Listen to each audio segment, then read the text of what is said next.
दोस्तों ये स्टोरी का 15 भाग है। अगर आपने इस स्टोरी के पिछले वाले भाग नहीं देखे तो मैंने प्लेलिस्ट में मेंशन कर दिया, आप जरूर जा करके चेकआउट करें। आराध्या मुस्कुराई और कहा, तो मेरे हस्बैंड को जलन हो रही है क्या? आपको पता भी है कि आपने सिर्फ अपनी जलन के कारण कितना पैसा खर्च किया है? कैफे बुक करना कोई बड़ी बात नहीं थी, लेकिन पूरे 5 स्टार रेस्टोरेंट की बुकिंग करना कोई आसान काम नहीं था। हालांकि रुद्र जैसों के लिए यह कोई बड़ी बात नहीं थी, लेकिन फिर भी आराध्या को इतना पैसा वेस्ट करना अच्छा नहीं लग रहा था। अपनी बाहों को उसकी गर्दन के चारों तरफ लपेटते हुए आराध्या ने कहा, मेरी बात सुनिए रुद्र। हाँ, मोहित ने मुझे कल कॉल किया और मुझसे कहा कि वह मुझसे मिलना चाहता है, और हाँ, मैं सहमत हूँ क्योंकि मैं उसके साथ सब कुछ खत्म करना चाहती हूँ और आपके साथ एक नई जिंदगी शुरू करना चाहती हूँ, और मैं नहीं चाहती कि मेरा अतीत हमारे बीच आए, इसलिए मैंने उसे हमेशा के लिए यह सब खत्म करने का फैसला किया है। मैं कल ही आपको इसके बारे में बताना चाहती थी, लेकिन मैं आपका रोमांटिक मूड खराब नहीं करना चाहती थी। लेकिन इससे पहले मैं आपको सब कुछ बता देती, आपने मेरा मैसेज पढ़कर रेस्टोरेंट और कैफे की बुकिंग कर दी। थोड़ी देर रुकते हुए आराध्या ने कहा, और आपको क्या लगा कि मैं आपको छोड़ दूंगी? मैं ऐसा क्यों करूंगी? आप मेरे हस्बैंड हो, मैं आपसे प्यार करती हूँ और मेरा आपको छोड़ने का कोई भी इरादा नहीं है। अंडरस्टैंड। रुद्र ने आराध्या की तरफ देखा और पूछा, तो तुम मुझे उस मोहित के लिए नहीं छोड़ रही हो ना? आराध्या हंसी और कहा, कभी नहीं। रुद्र ने उसे अपनी बाहों में खींच लिया और कहा, तुम्हें नहीं पता कि उस मैसेज को देखकर मैं कितना डर गया था। मैंने सोचा था कि तुम मुझे अकेला छोड़ दोगी और उसके साथ भाग जाओगी। ऐसा नहीं है कि मुझे तुम पर भरोसा नहीं है, लेकिन मुझे उस आदमी पर भरोसा नहीं है। फिर आपने मुझसे बात क्यों नहीं की? आराध्या ने पूछा। मैं डर गया था, रुद्र ने कहा।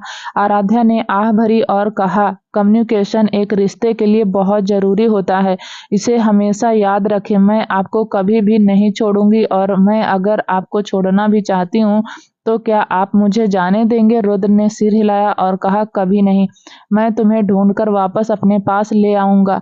आराध्या हंसी और पूछा, तो फिर आप किस बात से डर गए थे? उसे कसकर गले लगाते हुए रुद्र ने कहा, I love you Aaradhya. I love you too mister husband. Aaradhya ने अपने चेहरे पर एक बड़ी सी मुस्कान के साथ कहा। उसके बालों पर हाथ फेरते हुए रुद्र ने कहा, ठीक है, तुम जाकर उससे मिल सकती हो। आराध्या हंसी और कहा, मैं आज नहीं जा रही हूँ। पर क्यों? रुद्र ने पूछा। मैं कल जाऊंगी उससे मिलने, आराध्या ने कहा। रुद्र ने अपना सिर हिलाया और कहा, नहीं, तुम जाकर आज ही उससे मिलो और इसे खत्म करो। मैं नहीं चाहता कि वह आदमी मेरा कल भी बर्बाद करे। आराध्या ने मुस्कुराते हुए पूछा, क्या आपको यकीन है मिस्टर हस्बैंड? हाँ, लेकिन तुम्हें मुझसे प्रॉमिस करना होगा कि तुम मेरे पास वापस आओगी, रुद्र ने कहा। आराध्या हंसी और कहा, आप तो ऐसे बात कर रहे हैं कि जैसे कि मैं आपसे दूर भाग सकती हूँ। तुम उसे रेड बुक कैफे में बुला सकती हो, मुझे लगता है कि मैं उसके लिए एक टेबल छोड़ सकता हूँ, रुद्र ने कहा। आराध्या हंसी और कहा, मैं अभी उसे मैसेज कर देती हूँ। हाँ, जो भी है जल्दी करो, रुद्र ने कहा। बेड से अपना फोन उठाकर आराध्या मोहित को मैसेज भेजने वाली ही थी कि उसकी नजर रुद्र के उदास चेहरे पर पड़ी। रुद्र को अपना फोन देते हुए उसने हंसते हुए कहा, आप इसे मेरे लिए टाइप क्यों नहीं करते? आराध्या के हाथ से फोन को पकड़कर रुद्र ने जल्दी से कुछ टाइप किया और फोन को वापस बेड पर फेंक दिया। फिर कभी उससे बात मत करना, या आखिरी बार है, रुद्र ने कहा। रुद्र का चेहरा सहलाते हुए आराध्या ने कहा, मिस्टर हस्बैंड, क्या आपको पता है कि आपको जलन होने पर और भी क्यूट लगते हैं? रुद्र ने उसे अपनी बाहों में उठाते हुए कहा, चलो घर चलते हैं, मैं अब और इंतजार नहीं कर सकता। शर्मा हाउस। मोहित अपनी फैमिली मेंबर के साथ लंच कर रहा था, तभी उसके फोन पर आराध्या का मैसेज आया, रेडवुड कैफे, शाम 6 बजे। मोहित मैसेज पढ़कर मुस्कुराया। जानवी जो उसके पास बैठी थी, उसने अपनी भौं उठाई और पूछा, मोहित, तुम मुस्कुरा क्यों रहे हो? मोहित ने अपना गला साफ किया और कहा, ऐसा कुछ नहीं है, हम आज रात बाहर जा रहे हैं, तो तुम जानवी को रात के डिनर के लिए बाहर क्यों नहीं ले जा रहे हो? मोहित के पापा ने कहा, यह एक अच्छा आइडिया है, हमने बहुत टाइम से बाहर डिनर नहीं किया, जानवी ने एक्साइटमेंट में कहा। लेकिन मोहित ने अपना चॉप स्टिक नीचे रखते हुए कहा, आज रात मेरी एक इम्पोर्टेंट मीटिंग है, इसलिए मैं आज रात तुम्हें बाहर नहीं ले जा पाऊंगा। लेकिन तुम्हारी मीटिंग तो कभी भी रात को फिक्स नहीं होती, जानवी ने कहा। अगर तुम चाहो तो अपने फ्रेंड के साथ बाहर जा सकती हो, मेरा हो गया। यह कहकर मोहित डाइनिंग एरिया से निकल गया। मोहित की बात सुनकर जानवी ने चॉप स्टिक के चारों ओर अपनी पकड़ मजबूत कर ली। उसकी बातों का बुरा मत मानो बेटा, मोहित आजकल बहुत परेशान है, मोहित की माँ ने कहा। जानवी ने एक फीकी सी मुस्कान के साथ अपना सिर हिलाया। बेडरूम के अंदर मोहित एक बड़े सूटकेस से कुछ निकाल रहा था। तभी जानवी बेडरूम के अंदर आई। सूटकेस में कुछ ग्रीटिंग कार्ड, सूखे गुलाब, कुछ बॉक्स और भी बहुत सारी चीजें भरी हुई थी। सूटकेस के एक कार्ड को उठाते हुए जानवी ने पूछा, यह क्या है? उसके हाथों से कार्ड वापस छीनते हुए मोहित ने कहा, ऐसा कुछ नहीं है जो तुम्हारे काम आ सके। क्या यह वही गिफ्ट है जो आराध्या दीदी ने तुम्हें तब दिए थे जब तुम दोनों डेटिंग कर रहे थे? जानवी ने पूछा। लेकिन मोहित ने उसकी बातों का कोई जवाब नहीं दिया और एक कार्टन के अंदर सब कुछ भरने लगा। मोहित, मैं तुमसे कुछ पूछ रही हूँ, जानवी चिल्लाई। मोहित ने मुंह फेर लिया और कहा, this is none of your business, इसलिए इससे दूर रहो। दिस इज माई बिजनेस, मैं तुम्हारी वाइफ हूँ तो यह मेरा बिजनेस कैसे नहीं है? जानवी चिल्लाई। लेकिन मोहित ने फिर से कोई जवाब नहीं दिया। उसका हाथ पकड़ते हुए जानवी ने कहा, टॉक टू मी। मोहित अपना हाथ उसके हाथ से छुड़ाते हुए मोहित ने कहा, क्या तुमने कॉन्ट्रासेप्टिव पिल्स लेने से पहले मुझसे बात की थी? क्या तुमने मुझसे एक बार भी पूछा था? उसकी बात सुनकर जानवी खामोश हो गई।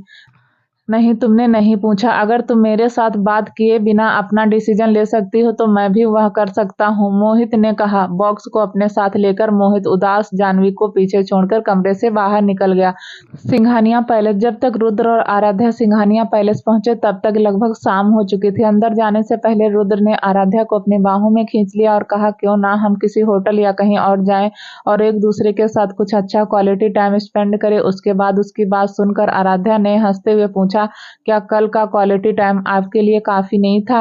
अपनी उंगलियों से उसकी नाक पर टैप करते हुए रुद्र ने कहा, वह सिर्फ एक ट्रेलर था मिसेस सिंघानिया, हमने अभी एक लंबा रास्ता तय करना है।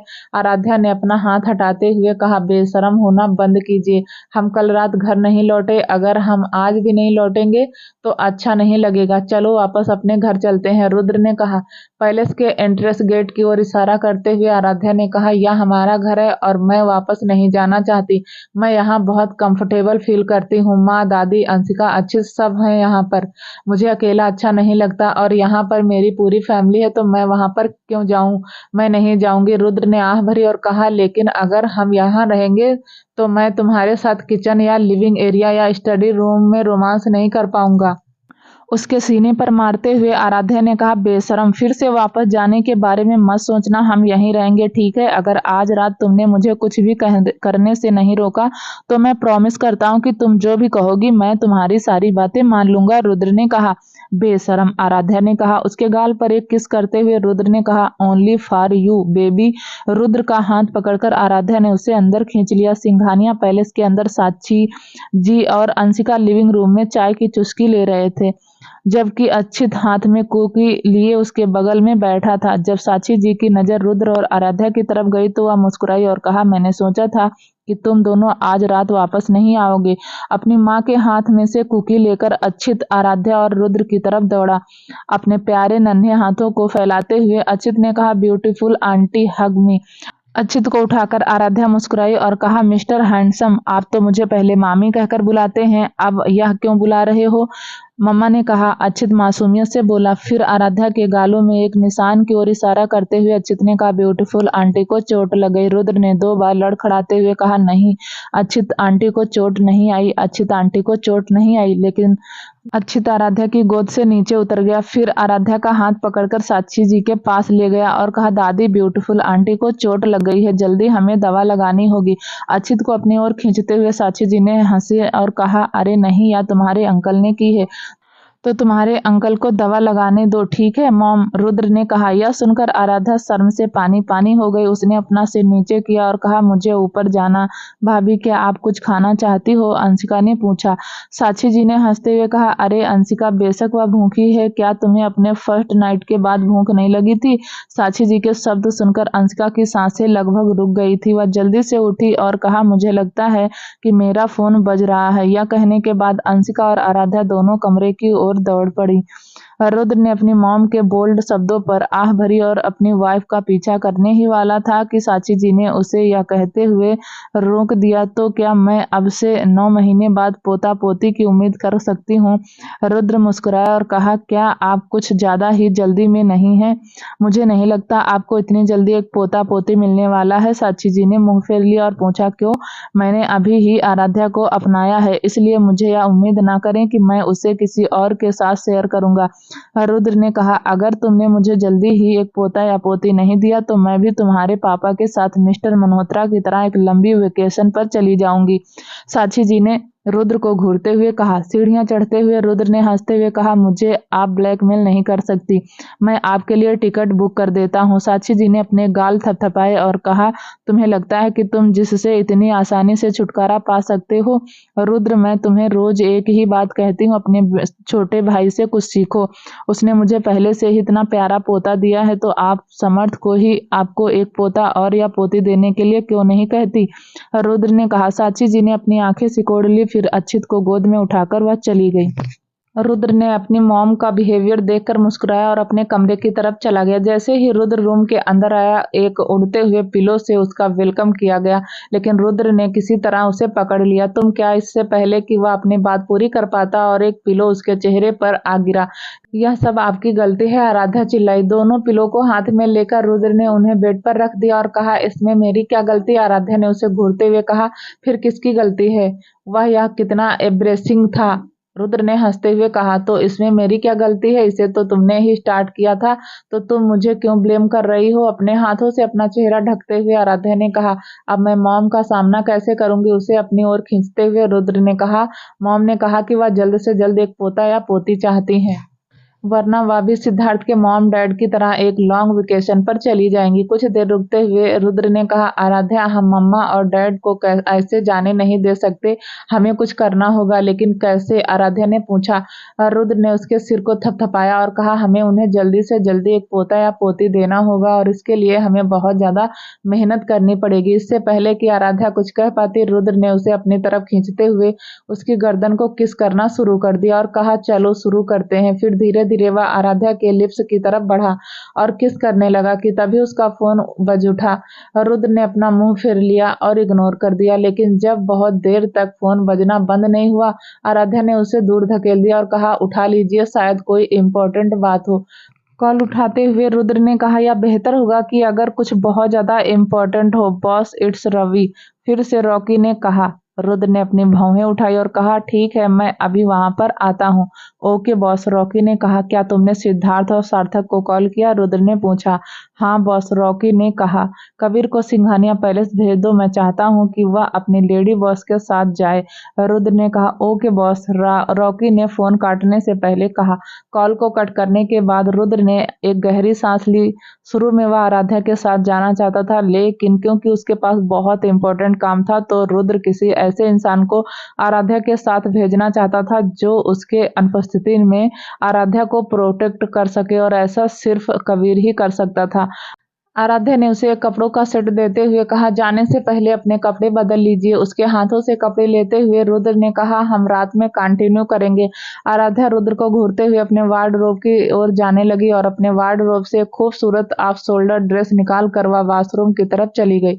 रुद्र ने अपनी भौं उठाई और पूछा, क्या तुम उस आदमी से मिलने जाने के लिए यह ड्रेस पहनने की सोच रही हो? एक बार इसको देखते हुए आराध्या ने कहा। हाँ। रुद्र ने सिर हिलाया और कहा, नहीं, तुम इस ड्रेस को नहीं पहन रही हो। उसके हाथ से ड्रेस छीनते हुए रुद्र ने कहा, इस खूबसूरत ड्रेस को हमारी डेट के लिए सेव कर लो, ठीक है? रुको, मैं तुम्हारे लिए कुछ चूज करता हूँ। कुछ देर उसके कपड़ों को घूरते हुए रुद्र ने एक ढीला टॉप और जीन्स निकाली और कहा, यह लो, इन्हें पहन लो। लोगों को उस इंसान के इम्पोर्टेंट के अकॉर्डिंग कपड़े पहनने चाहिए जिससे वह मिल रहे हैं, और यह एकदम सही है। आराध्या हंसी और कहा, मिस्टर हस्बैंड, आप सच में जेलसी किंग हैं। जाओ जल्दी से चेंज कर लो, नहीं तो तुम्हें उससे मिलने में देर हो जाएगी, रुद्र ने कहा। आराध्या ने अपनी आंखें घुमाई और वॉशरूम के अंदर चली गई। जब तक वह दोनों तैयार हुए लगभग 5:30 बज चुके थे। नीचे चलते हुए रुद्र ने कहा, मैंने किसी को तुम्हारे साथ चलने के लिए कहा है। अगर कुछ होता है तो मुझे कॉल कर लेना, ठीक है? मैं किसी वार पर नहीं जा रही हूँ, ठीक है? यह सिर्फ एक नॉर्मल मीटिंग है जिसमें 10 से 15 मिनट से ज्यादा टाइम नहीं लगेगा। आराध्या ने कहा, फिर भी मैं कोई चांस नहीं लेना चाहता, रुद्र ने कहा। सिंघानिया पैलेस के बाहर जब रुद्र आराध्या बाहर आए तो उन्होंने देखा कबीर एक कस्टम मेड सूट पहने हुए था और वह जमीन पर बैठकर किसी छोटे बच्चे की तरह छोटे कंकड़ के साथ खेल रहा था। कबीर तुम जमीन में क्यों बैठे हो, तुम्हारे कपड़े और गंदे होने वाले हैं, रुद्र ने कहा। रुद्र की आवाज सुनकर कबीर जल्दी से उठा और अपने कपड़े झाड़ने लगा। हेलो बॉस, कबीर ने रुद्र की तरफ जाते हुए कहा। रुद्र ने उसका सिर थपथपाया और कहा, मैं चाहता हूं कि तुम आज अपने लेडी बॉस के साथ जाओ। कबीर ने सिर हिलाया, फिर आराध्या की ओर मुड़ते हुए उसने अपना सिर नीचे किया और उसे को ग्रीट किया और कहा, लेडी बॉस आराध्या। कबीर की तरफ देखकर मुस्कुराई और कहा, तुम्हारे सूट में अभी भी कुछ धूल है, यहाँ आओ मैं इसे साफ कर देती हूँ। अपने हाथों को फैलाते हुए आराध्या ने उसके कपड़े झाड़ने शुरू कर दिए और कहा, मुझे लेडी बॉस मत कहो, इसके बजाय तुम मुझे दीदी कह सकते हो। मेरा एक भाई है जो तुम्हारी उम्र का है। कबीर की आंखें चमक उठी, वह खिलखिलाकर मुस्कुराया और बोला, क्या सच में? तो फिर आज से मेरी भी एक बहन है। उसके गालों को पिंच करते हुए आराध्या हंसी और कहा, हाँ अब से तुम्हारे पास भी एक बहन है, ठीक है लेडी, मेरा मतलब है दीदी। अब चलते हैं, कबीर ने कहा। रुद्र के गाल पर किस करते हुए आराध्या ने कहा, बाय मिस्टर हस्बैंड, अपनी बहन का ख्याल रखना और कुछ भी अजीब होने पर मुझे कॉल करना। क्या तुम समझ गए? रुद्र ने कहा। कबीर ने सिर हिलाया और कहा, ओके बॉस, दीदी मेरे साथ सेफ हैं, आपको चिंता करने की जरूरत नहीं है। रुद्र को बाय करते हुए आराध्या कार में बैठ गई। रुद्र वहां से जाने वाला था कि उसने देखा कबीर अभी तक कार के अंदर नहीं गया था। क्या हुआ? रुद्र ने पूछा। अपना सिर नीचे करते हुए कबीर ने कहा, बॉस क्या आप उस रवि को मेरी तरफ से एक मुक्का मार सकते हैं? रुद्र ने मुस्कुराते हुए कहा, उसका ठीक से ख्याल रखना और मैं उसे 2 बार मुक्का मारूंगा। यह सुनकर कबीर ने एक्साइटमेंट में ताली बजाई और कहा, जल्दी से कार में बैठ गया। मल्होत्रा मेंशन। सिद्धार्थ जाने ही वाला था कि उसने अपनी बहन को उसके कमरे से बाहर आते देखा। उसकी ओर चलते हुए सिद्धार्थ ने पूछा, कहाँ जा रही हो? एक फ्रेंड के साथ बाहर जाना है, कीर्ति ने कहा। क्या यह वही है फ्रेंड जिसके साथ तुम आजकल रोज ही बाहर जा रही हो? सिद्धार्थ ने कहा। कीर्ति ने अपने गाल थपथपाए और कहा, भाई प्लीज इतने सवाल मत कीजिए, मुझे जल्दी से बताओ कि वह फ्रेंड कौन है, नहीं तो मैं तुम्हारे कार्ड फ्रीज कर दूंगा। सिद्धार्थ ने धमकी दी। कीर्ति ने अपनी आंखें सिकोड़ दी और कहा, डैड ने भी मुझे कभी इस तरह धमकी नहीं दी। वह ऐसा है, लेकिन मैं डैड नहीं हूँ, इसलिए मैं तुम्हें धमकी दे सकता हूँ, सिद्धार्थ ने कहा। कीर्ति ने अपने होंठ थपथपाए और कहा, अब आप पहले जैसे नहीं रहे, आप बहुत स्ट्रिक्ट हो गए हो। सिद्धार्थ ने आह भरी और कहा, हाँ यह सच था। उसके मॉम डैड के चले जाने के बाद कीर्ति की जिम्मेदारी उसकी थी, इसलिए वह उसके लिए बहुत ज्यादा पजेसिव था और प्रोटेक्टिव हो गया था। ठीक है जाओ, लेकिन जल्दी लौट आना, सिद्धार्थ ने कहा। अपने भाई के गाल पर किस करते हुए कीर्ति जल्दी से मेंशन के बाहर निकल गई। मल्होत्रा मेंशन के बाहर जब कीर्ति बाहर आई तो कुणाल उसी जगह उसका इंतजार कर रहा था जहां वह आमतौर पर करता था। कुणाल के प्रपोजल को एक्सेप्ट करने के बाद वह दोनों एक साथ बहुत ज्यादा टाइम स्पेंड करते थे। कपूर इंडस्ट्रीज में अपना काम खत्म करने के बाद कुणाल कीर्ति को उसके घर से लेने आया करता था और वे या तो एक मूवी साथ में देखते थे या साथ में डिनर करते थे। उनके बीच चीजें बहुत अच्छी चल रही थी। जब कुणाल ने कीर्ति को अपनी ओर आते देखा तो वह जल्दी से अपनी कार से नीचे उतरा और उसे अपनी ओर खींच लिया। उसका हाथ पकड़ते हुए कुणाल ने कहा, तुम बहुत खूबसूरत लग रही हो। कीर्ति ने हंसते हुए कहा, तुम ऐसा रोज कहते हो। कीर्ति के बालों की एक लट उसके कानों के पीछे करते हुए कुणाल ने कहा, तुम हर रोज खूबसूरत दिखती हो, इसमें मेरी गलती नहीं है। उसके चेस्ट पर मारते हुए कीर्ति ने शर्माते हुए कहा, मेरे साथ फ्लर्ट करना बंद करो, मैं पहले से ही तुम्हारी गर्लफ्रेंड हूँ, ठीक है? क्या क्या कोई रूल है जो बताता है कि मैं अपनी गर्लफ्रेंड के साथ फ्लर्ट नहीं कर सकता? कुणाल ने पूछा। कीर्ति ने हंसते हुए कहा, तो मिस्टर बॉयफ्रेंड तुम मुझे आज रात कहाँ ले जा रहे हो? तुम कहाँ जाना चाहती हो? कुणाल ने पूछा। कहीं भी, मुझे कोई प्रॉब्लम नहीं है, कीर्ति ने कहा। कुणाल ने कुछ देर सोचा और कहा, चलो आज कहीं घूमने चलते हैं, उसके बाद मैं तुम्हें रात के डिनर के लिए बाहर ले जाऊंगा। कीर्ति मुस्कुराई और सिर हिलाया। इसी बीच लोगों से खचाखच भरे रोजवुड कैफे के सामने एक लग्जरी कार रुकी। पैसेंजर सीट से जल्दी से नीचे उतरते हुए कबीर ने आराध्या के लिए कार का दरवाजा खोला। कार से नीचे उतरते हुए आराध्या ने जब पूरे कैफे को लोगों से भरा हुआ देखा तो उसके होश उड़ गए।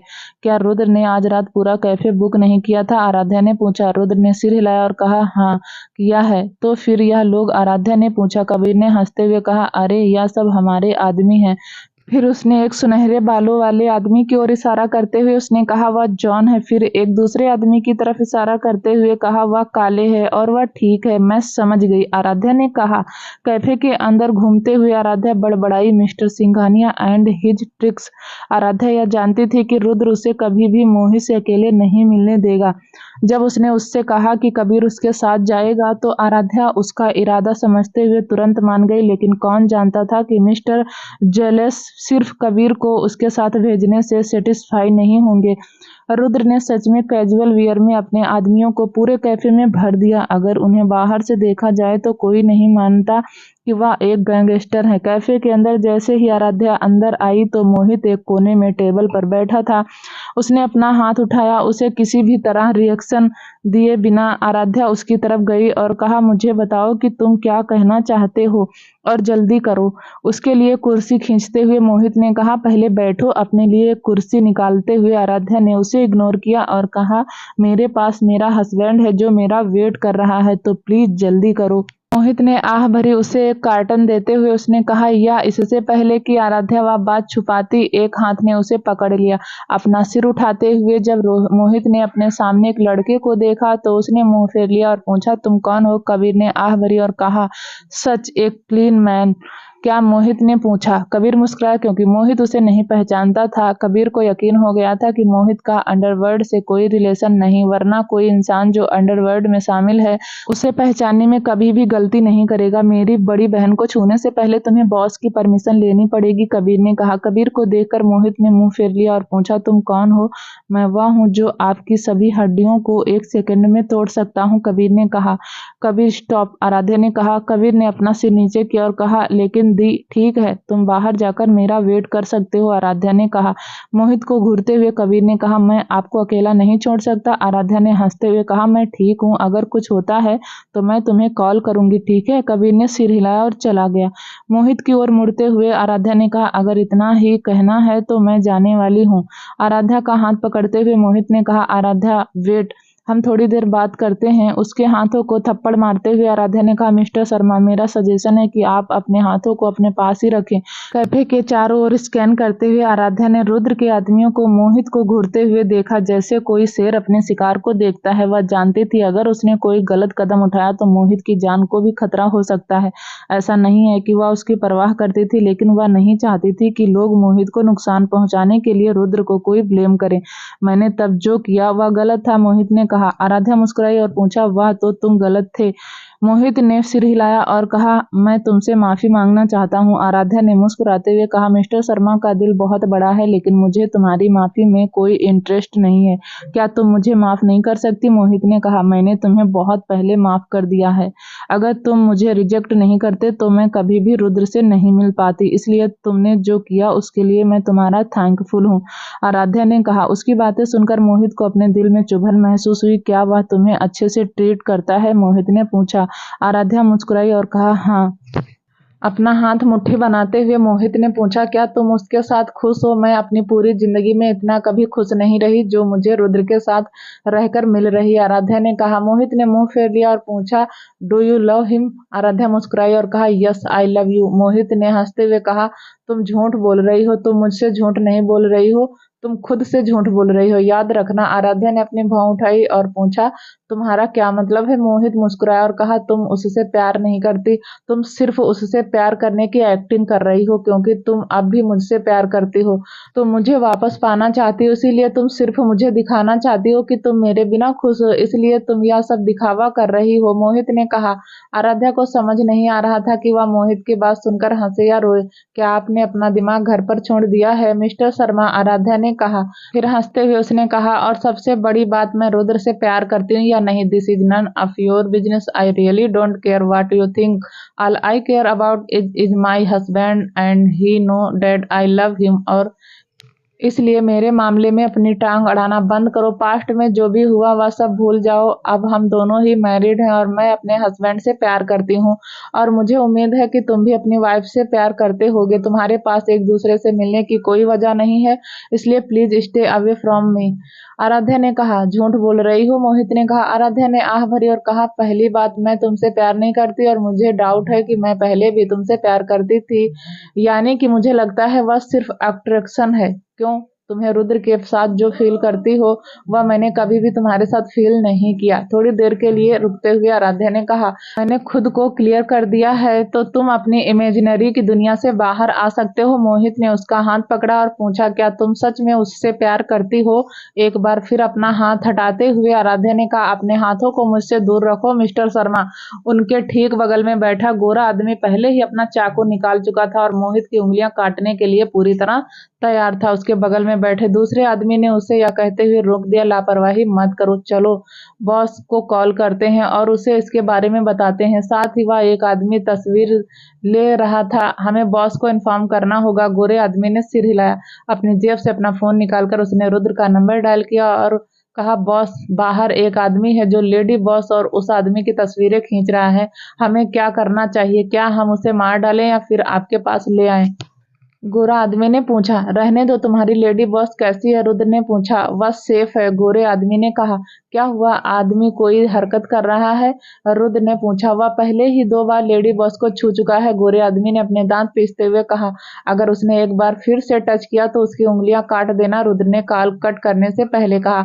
अपना हाथ वापस लेते हुए मोहित ने कहा, मेरे सवाल का जवाब दो। हाँ, मैं उससे प्यार करती हूँ और इसमें कोई शक नहीं, और मैं उससे प्यार इसीलिए नहीं करती क्योंकि यह मुझे करना है। मैं उससे प्यार करती हूँ क्योंकि मैं उन्हें चाहती हूँ। आराध्या ने कहा, तुम उससे इसीलिए प्यार करती हो क्योंकि वह अमीर है, कैपेबल है और उसके पास बहुत पैसा है। लेकिन क्या होगा अगर उसके पास कुछ नहीं होगा?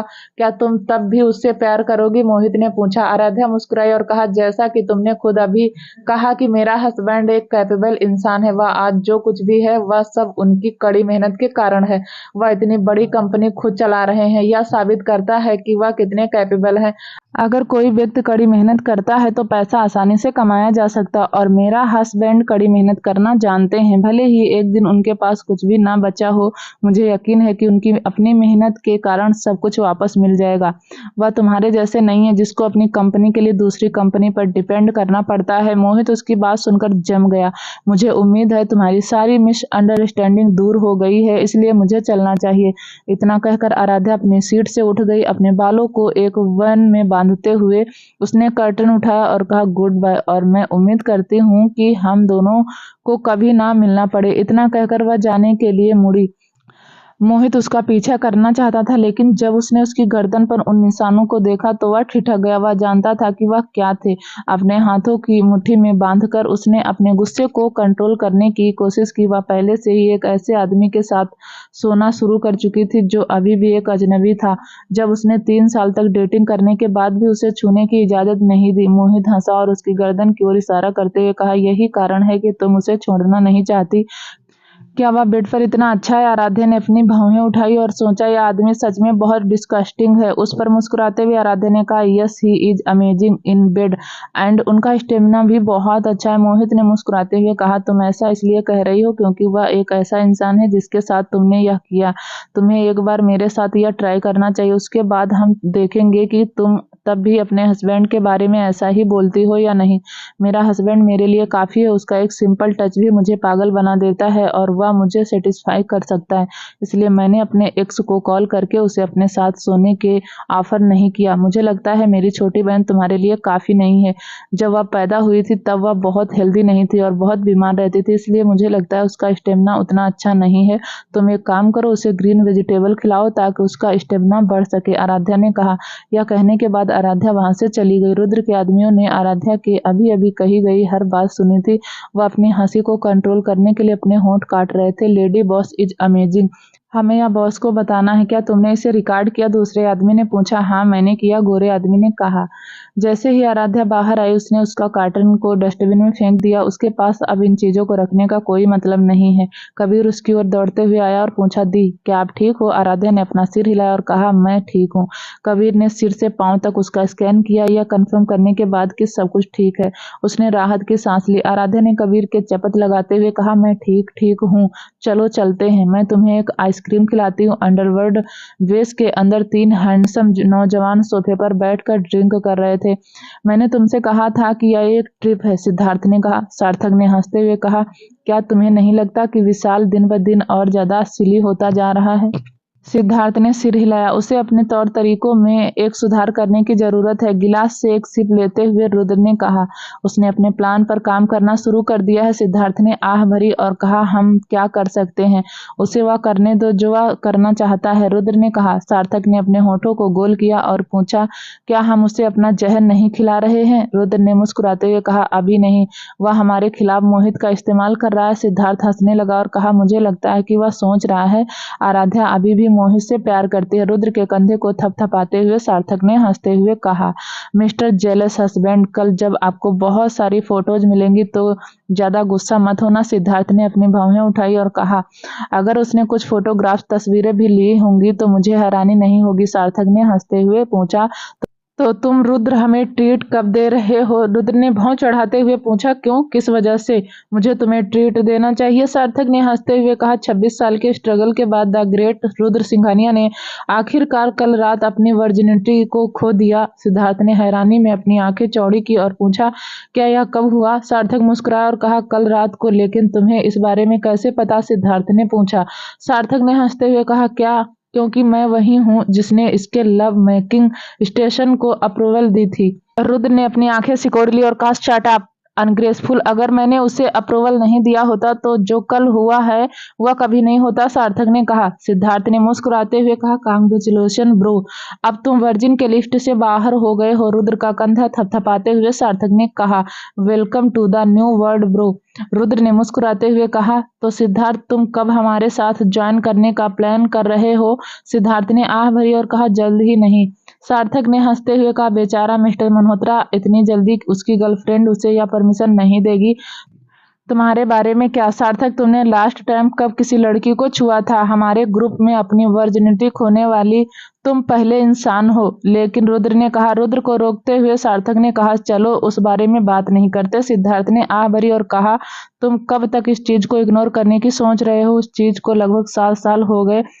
सिद्धार्थ की बातों को अनसुना करते हुए सार्थक ने अपने ग्लास में वाइन की सिप लेने लगा। दस्तक, अंदर आओ, सार्थक ने कहा। एक भारी भरकम आदमी हाथ में बैग लिए कमरे में दाखिल हुआ।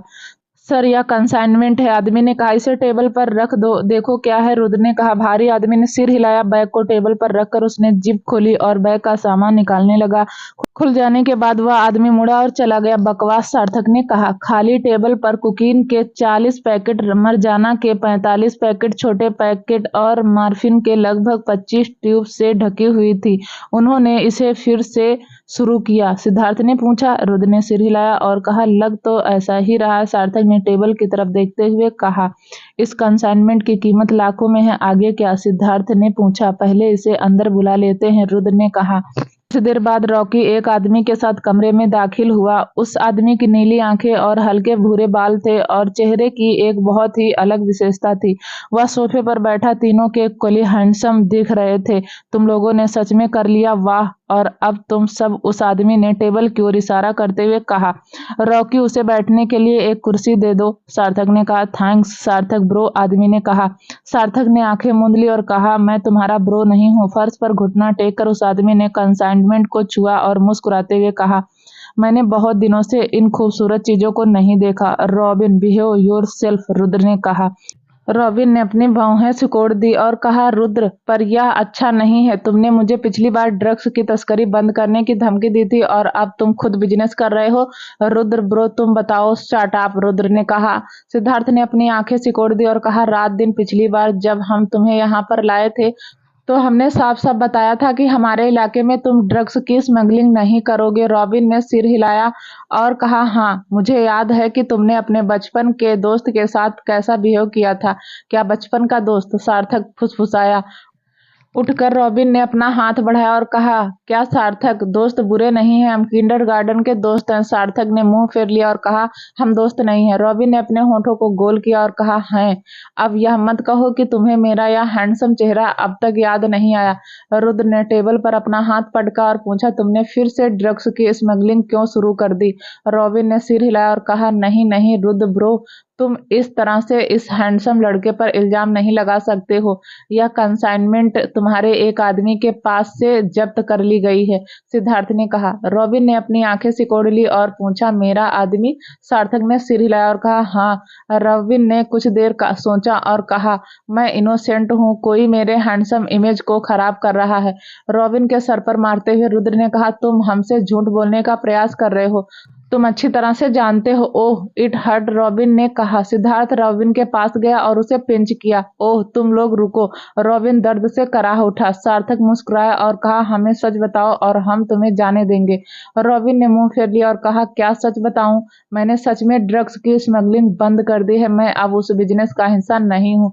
सार्थक का कंधा पकड़ते हुए रॉबिन ने कहा, क्या तुम डॉक्टर नहीं हो? मेरी आंखों में देखो, क्या तुम्हें लगता है कि मैं झूठ बोल रहा हूँ? उसे दूर धकेलते हुए सार्थक ने कहा, मैं एक डॉक्टर हूँ, कोई सच झूठ पकड़ने वाला नहीं। रॉबिन ने अपने गाल थपथपाए और कहा, तुम सब मुझ पर भरोसा क्यों नहीं करते? तुम सब अपने बचपन के दोस्त के साथ ऐसा कैसे कर सकते हो? मुझे बचपन में तुम्हारे साथ खेलना भी याद नहीं है, सिद्धार्थ ने कहा। सार्थक ने हंसते हुए कहा, और मुझे यह भी याद नहीं कि मैंने कल लंच में क्या खाया था, और तुम मुझे किंडरगार्टन से किसी को याद करने की उम्मीद कर रहे हो?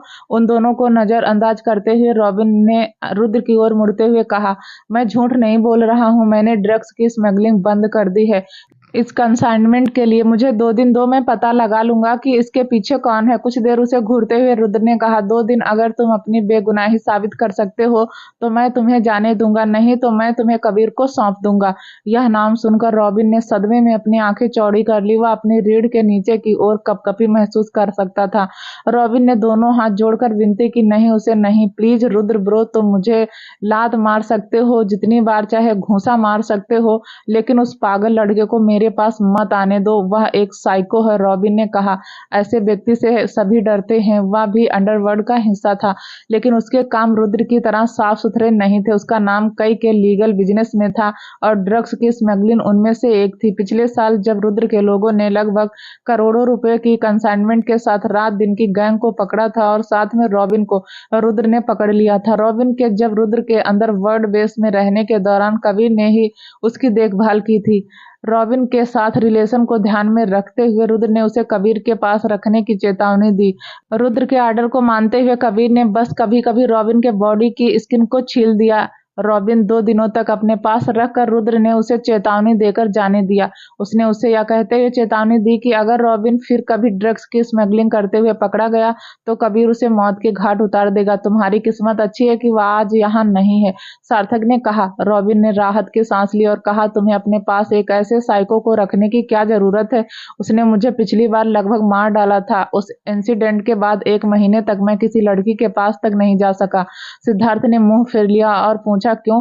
कबीर ने तुम्हारे साथ ऐसा क्या किया? रॉबिन ने आह भरते हुए कहा, ऐसी हालत में तुम कैसे उम्मीद कर सकते हो कि मैं किसी लड़की के सामने जाऊंगा? सार्थक ने अपनी भवें उठाई और पूछा, तुम्हारे इस स्किन की बॉडी में इतना अच्छा क्या है? वाह यार, लड़कियां इस बॉडी के लिए मरती हैं। ठीक है, रॉबिन ने कहा, बस 2 दिन कहाँ है? रॉबिन ने अपना सिर हिलाया और कहा, मैं इसे हैंडल कर लूंगा, और अगर तुम मुझे जाने दो तो मैं जाना चाहता हूँ। तुम्हें इतनी जल्दी क्यों है? क्या तुम्हें कोई ट्रेन पकड़ना है? सिद्धार्थ ने पूछा। और रॉबिन मुस्कुराया और कहा, वही, मैंने कल के लिए खुद को रेडी कर लिया है। कल एक खूबसूरत लड़की मेरे साथ बेड पर जा रही है, मुझे उस लड़की पर दया आती है, सार्थक ने कहा। रॉबिन ने हंसते हुए कहा, कल उसके पास अपना सबसे अच्छा टाइम होगा। रॉकी, इस ओमिनाइजल को बाहर फेंक दो, सिद्धार्थ ने कहा। अरे हाँ, किसे ओमिनाइजल कह रहे हो? मैं लड़कियों की तलाश में इधर उधर नहीं जाता, ठीक है? वह खुद मेरे पास आती हैं, रॉबिन ने कहा। और वह किस रीजन से ऐसा करती हैं? सार्थक ने पूछा।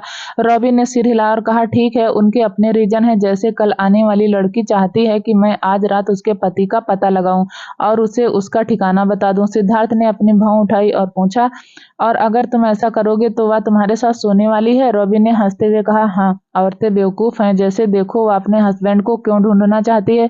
जैसे कि रॉबिन ने इतना ही कहा था, इसको इमीडिएटली बाहर ले जाओ वरना मैं अभी के अभी मार डालूंगा, रुद्र ने कहा। रॉबिन ने अपना गला थपथपाया और कहा, सीरियसली ब्रो, जब भी हम मिलते हैं तो तुम मुझे हमेशा कोल्ड ट्रीटमेंट देते हो। मैं तो तुम्हारे बचपन का किंडरगार्टन दोस्त हूँ। सीरियसली रॉबिन, और तुम कितनी बार यह एक ही बात बताने वाले हो? सार्थक ने कहा। रॉबिन, यह रॉबिन नहीं है, अभिन्न है, रॉबिन ने कहा। कुछ देर रुकते हुए रॉबिन ने कहा, ठीक है भाई, ओके बाय, मुझे याद मत करना, ठीक है। उनकी और एक फ्लाइंग किस करते हुए रॉबिन रॉकी के साथ निकल गया। Ice cream parlour. कबीर, तुम कौन सी फ्लेवर की आइसक्रीम खाना चाहते हो? आराध्या ने पूछा। अलग अलग फ्लेवर को देखते हुए कबीर ने पूछा, क्या उनके पास रेड कलर के फ्लेवर की कोई आइसक्रीम है? आराध्या ने मुंह फेर लिया और पूछा, रेड कलर क्यों? कबीर ने अपने हाथों को एक साथ करके ताली बजाई और कहा कि मुझे रेड कलर बहुत पसंद है। आराध्या हंसने लगी और कहा, ठीक है, तो मैं तुम्हारे लिए एक रेड वेलवेट आइसक्रीम और मेरे लिए चॉकलेट फ्लेवर आइसक्रीम ऑर्डर करती हूँ। फिर तुम जाओ और ड्राइवर से पूछो कि उसे कौन सा फ्लेवर पसंद है। कबीर ने सिर हिलाया और कहा, ठीक है दी। जब कबीर ने पार्लर के बाहर कदम रखा तो ड्राइवर बाहर खड़ा था। लेडी बॉस पूछ रही हैं कि आप कौन से फ्लेवर की आइसक्रीम लेना चाहेंगे? ड्राइवर ने कुछ देर सोचा और कहा, वनीला ठीक है रहेगा, मुझे वनीला पसंद नहीं है। कुछ और? कबीर ने कहा। ड्राइवर ने मुंह फेर लिया और कहा, तुम्हारा क्या मतलब है?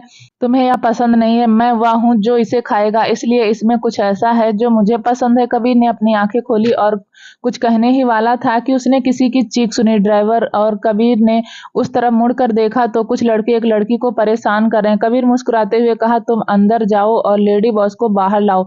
तुम कहाँ जा रहे हो? ड्राइवर ने पूछा। अपने शर्ट की आस्तीन को ऊपर चढ़ाते हुए कबीर ने कहा, कोई हैरानी नहीं कि आज मेरे हाथों में खुजली क्यों हो रही थी। ड्राइवर डर के मारे चुप हो गया। वह इस बात को अच्छे से जानता था कि कबीर असल में कैसा था। इस डर से कि वह कुछ ज्यादा ही डर कर ड्राइवर ने उसका हाथ पकड़ लिया और कहा, तुम्हें नहीं जाना चाहिए। उसे घूरते हुए कबीर ने कहा, मुझे भी जाने दो। ड्राइवर ने सिर हिलाया और कहा, नहीं, तुम नहीं जा सकते। कबीर ने अपनी आंखें खोल दी और कहा, मैं तुम्हें चोट नहीं पहुंचाना चाहता, इसलिए प्लीज इससे दूर रहो और मुझे जाने दो। ड्राइवर ने गहरी सांस ली और कहा, लेडी बॉस अंदर है, उनके सामने कोई सीन क्रिएट मत करो। क्या हुआ? आराध्या ने बाहर आते हुए पूछा। ड्राइवर ने कबीर का हाथ छोड़ दिया और कहा, मैडम। आराध्या ने अपनी आंखें सिकोड़ ली और उन लड़कों की ओर इशारा करते हुए उसने पूछा, वहां क्या हो रहा है? कबीर ने मुस्कुराते हुए कहा, दी, क्या मैं जाकर उस लड़की की मदद कर सकता हूँ? ऐसे क्यों पूछ रहे हो? बस जाओ और उसकी मदद करो। आराध्या ने उसे आगे बढ़ाया। ड्राइवर ने फिर से कबीर को रोकने की कोशिश की और कहा, मैडम, अच्छा होगा अगर मैं जाकर उस लड़की की मदद कर दूं।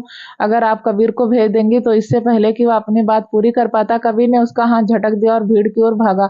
आराध्या ने अपनी बाहें उठाई और पूछा, क्यों? क्या कबीर के साथ कुछ गड़बड़ है? मैडम, आप उसे नहीं जानती, वह बहुत डेंजरस है। जब वह गुस्से में होता है तो उसे कोई नहीं रोक सकता, ड्राइवर ने कहा। इस बीच आइसक्रीम पार्लर से बाहर आराध्या की उम्र की एक बहुत खूबसूरत लड़की अपने हाथों में एक बैग पकड़कर खड़ी थी और उसके आसपास लगभग 11 लड़के उसे घेरे हुए खड़े थे। मुझे बैग दे दो, एक आदमी ने कहा। बैग को कसकर पकड़कर उस लड़की ने कहा, मेरे पास इस बैग के अंदर कुछ नहीं है। अगर आपको पैसे चाहिए तो मैं इसे एटीएम से निकाल सकती हूँ, लेकिन मैं आपको यह बैग नहीं दे सकती हूँ। वह आदमी हंसा और बोला, तुम्हें क्या लगता है कि हम बेवकूफ हैं? दूसरे आदमी ने उसके कंधे पर हाथ रखते हुए कहा, पैसे और बैग के बारे में भूल जाओ, जरा इसको देखो, मैं इसको टेस्ट करना चाहता हूँ। लड़की ने उस आदमी के हाथ पर थप्पड़ मारते हुए कहा, मुझे छूने की हिम्मत मत करना। दूसरा आदमी मुस्कुराया। उस लड़की के ड्रेस के स्लीव को पकड़कर उस आदमी ने उसे बड़ी ताकत से नीचे खींच लिया। अपनी फटी हुई स्लीव को पकड़कर वह लड़की चिल्लाई। उसकी दूसरी स्लीव को पकड़कर वह आदमी उसके साथ भी ऐसा ही करने वाला था कि इससे पहले कि बहुत देर हो जाए, रुक जाओ, एक कोल्ड वॉइस में किसी ने कहा। उस आदमी ने अपना हाथ उस लड़की से दूर किया और कहा, तुम क्या बकवास कर रहे हो और तुम होते कौन हो मुझे रोकने वाले? क्या तुम इसे बचाकर महान बनना चाहते हो? बैग। इससे पहले कि आदमी अपनी बात पूरी कर पाता, वह बेहोशी की हालत में जमीन पर गिर गया। इतना कमजोर? कबीर ने मुस्कुराते हुए कहा। कबीर ने अपना कोट उतारकर उस लड़की के कंधे पर रख दिया। फिर आराध्या और ड्राइवर की ओर इशारा करते हुए उसने कहा, आप जाकर मेरी दी के पास खड़ी हो जाओ। लड़की ने अपना सिर हिलाया और जल्दी से आराध्या की ओर दौड़ी। आराध्या ने लड़की के कंधे पर हाथ रखा और पूछा, क्या तुम ठीक हो? वह लड़की मुस्कुराई और सिर हिलाया। ड्राइवर ने आराध्या के कंधे को थपथपाया और घबराई हुई आवाज में कहा, मैडम, आपको कबीर को रोक देना चाहिए, नहीं तो वह उन्हें मारने वाला है। आराध्या ने भौं चढ़ा दी और कहा। जब उसकी निगाह कबीर पर पड़ी तो उसने झटके से अपनी आंखें चौड़ी कर ली। वहां मौजूद सभी आदमी दर्द से कराह रहे थे और कबीर एक को बुरी तरह से लात मार रहा था। कबीर, स्टॉप! आराध्या चिल्लाई, लेकिन आराध्या की बातों का उस पर कोई असर नहीं हुआ। उसने उसे मारना जारी रखा। उसकी ओर दौड़ते हुए आराध्या ने उसका हाथ पकड़ा और कहा, क्या तुम उन्हें मारने का प्लान बना रहे हो? मैंने कहा, रुक जाओ। अचानक आवाज सुनकर उसने उसे रोकने के लिए कबीर ने अपना सिर घुमा लिया। आराध्या ने जब उसकी जलती हुई आंखों को देखा तो वह डर गई। अनायास उसके कदम पीछे हट गए। दूसरी ओर जब कबीर ने अपनी बहन को अपने पीछे खड़ा देखा तो उसने अपने गुस्से को कंट्रोल किया और फिर से पहले जैसा हो गया। जब आराध्या ने देखा कि उसकी आंखें धीरे धीरे फैलती जा रही हैं तो उसने उसके कंधे को थपथपाया और पूछा, क्या तुम ठीक हो? कबीर ने मुस्कुराते हुए कहा, हाँ दी, मैं ठीक हूँ। आओ चलो आइसक्रीम खाते हैं। जमीन में पड़े हुए आदमियों की ओर इशारा करते हुए आराध्या ने पूछा, लेकिन वह कबीर ने हंसते हुए कहा, वे मरे नहीं हैं, मैंने अभी उनकी हड्डियां तोड़ी हैं, वह बच जाएंगे। आराध्या ने उनकी तरफ देखा और कहा, हमें उन्हें पुलिस को सौंप देना चाहिए। कबीर ने हंसते हुए कहा, दी, उसकी जरूरत नहीं है, उन्होंने अपना सबक सीख लिया है, आज से वह अपनी पत्नी को छूने से पहले भी 2 बार सोचेंगे। आराध्या ने कबीर का सिर थपथपाया और कहा, तुमने बहुत अच्छा काम किया। कबीर ने खुशी से मुस्कुराते हुए कहा, दी, मैंने बहुत अच्छा काम किया, तो क्या मुझे आइसक्रीम के 2 बिस्किट मिल सकते हैं? आराध्या हंसी और कहा, मैं तुम्हें 3 बिस्किट दूंगी, ठीक है? कबीर ने एक्साइटमेंट में एक हाथ से ताली बजाई और कहा, ठीक है, चलो चलते हैं। वेट अ मिनट, आराध्या ने कहा। लड़की के पास जाकर आराध्या मुस्कुराई और कहा, हमारा ड्राइवर तुम्हें घर छोड़ देगा। लड़की मुस्कुराई और बोली, थैंक्स फॉर हेल्प, लेकिन यह ठीक है, मैं एक कैब ले लूंगी। कोट उतारकर उसने उसे वापस कबीर को सौंप दिया और कहा, मैं तुम्हारे इस एहसान को कभी नहीं भूल सकती। थैंक यू, आपको कोट पहनना चाहिए, आपकी ड्रेस, कबीर ने कहा। लड़की ने कुछ सोचकर एक बार फिर अपने चारों ओर कोट लपेटते हुए कहा, एक्चुअली मैं अभी कुछ घंटे पहले मुंबई आई थी और मेरा सारा सामान एयरपोर्ट पर गुम हो गया। अरे तो तुम मुंबई में नई हो? आराध्या ने पूछा। लड़की मुस्कुराई और बोली, नहीं, ऐसी बात नहीं है, कुछ साल पहले मैं यहाँ रहती थी। तुम्हारे पास पहनने के लिए भी कुछ नहीं है तो तुम अब क्या करोगी? आराध्या ने पूछा। लड़की ने कुछ देर सोचा और कहा, मुझे लगता है कि मुझे पहनने के लिए कुछ कपड़े खरीदने होंगे। अरे क्या तुम जानती हो कि मैं यहाँ अपने अमेरिकी डॉलर कहाँ एक्सचेंज कर सकती हूँ? ड्राइवर ने अपना गला साफ किया और कहा, यहाँ से 10 ब्लॉक दूर है। यह सुनकर लड़की ने कहा, ठीक है, अब मुझे चलना चाहिए, मैं आप सबका एहसान कभी नहीं भूल सकती, थैंक यू सो मच। लड़की की तरफ देखकर आराध्या इतना तो समझ गई कि वह कोई ऑर्डिनरी लड़की नहीं थी। उसने ब्रांडेड कपड़े पहने हुए थे और उसके हाथों में डायमंड ब्रेसलेट, गले में डायमंड नेकलेस और उसके कानों में 2 डायमंड इयररिंग्स से आराध्या को पता नहीं क्यों ऐसा लग रहा था कि यह लड़की बहुत इंपॉर्टेंट है। उसे देखकर मुस्कुराते हुए आराध्या ने कहा, तुम मेरे साथ मेरे घर क्यों नहीं चलती? तुम मेरे कपड़े पहन सकती हो और बाद में होटल में चेंजिंग कर सकती हो। लड़की मुस्कुराई और बोली, मैं तुम्हें और परेशान नहीं करना चाहती, मैं खुद ही मैनेज कर लूंगी। आराध्या ने लड़की के कंधे पर हाथ रखा, कहा, ना तो तुम्हारे कपड़े ठीक हैं और ना ही टाइम, और यह तुम्हारे लिए सही नहीं है, और इसके अलावा तुम्हारे पास अभी पैसे भी नहीं है। मेरा मतलब है कि तुम्हारे पास पैसे तो हैं, लेकिन मुझे नहीं लगता कि अभी तुम उन्हें एक्सचेंज कर पाओगी। इसमें से सबसे अच्छा यही होगा कि तुम मेरे साथ चलो। क्या तुम्हें यकीन है? लड़की ने पूछा। आराध्या मुस्कुराई और उसे कार की ओर खींच लिया। मेरी आइसक्रीम, कबीर ने आराध्या ने अपनी जीभ बाहर निकाल दी और कहा, वाह, मैं भूल गई थी। लड़की की ओर मुड़ते हुए आराध्या ने कहा, यह क्या मैं तुम्हारा नाम जान सकती हूँ? लड़की ने हंसते हुए कहा, जरूर, मेरा नाम अंबिका है। आराध्या मुस्कुराई और कहा, मेरा नाम आराध्या है तो अंबिका, क्या तुम आइसक्रीम खाना चाहती हो?